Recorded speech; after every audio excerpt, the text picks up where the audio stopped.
My name is Nic Lehoux. I'm an architectural photographer. I live on the west coast of Canada.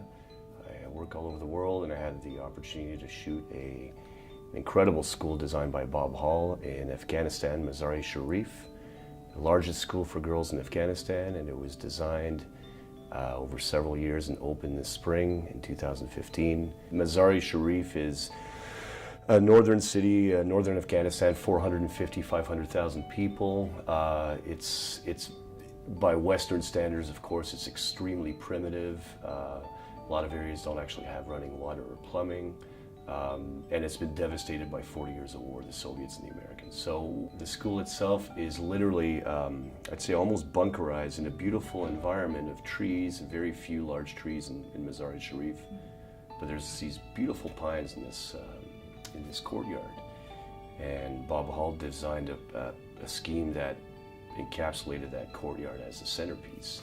The girls are brave, and they are at the forefront of a new women's education in Afghanistan. The school was designed for a capacity of 3,500 girls in waves over the day. And they walk in through a gate, and then they're in this really protected kind of enclave.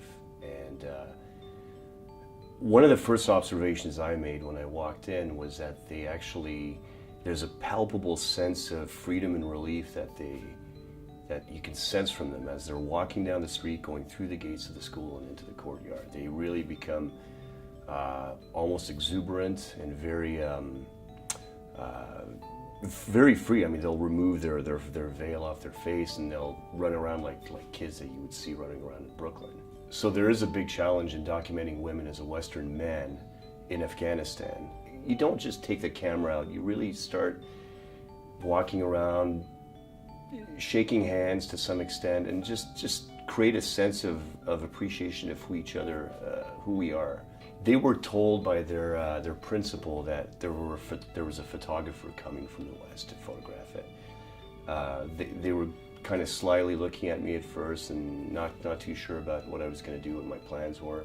Shooting two young women who were sitting on a ledge. I set up my camera, and I looked at them and kind of smiled, and they were veiled, and then one of them slowly removed her veil about 5 minutes into just this back and forth of a few shots, but not too many shots, just kind of creating a sense of who we are, who each other was. It was really beautiful because I see it now as a sequence of 15 or 20 shots I did of these girls together having a conversation, and you see how at first they're very reserved and poised, and their veils are very close to their eyes, and by the end, one of them at one point looked at her friend and just removed the whole thing.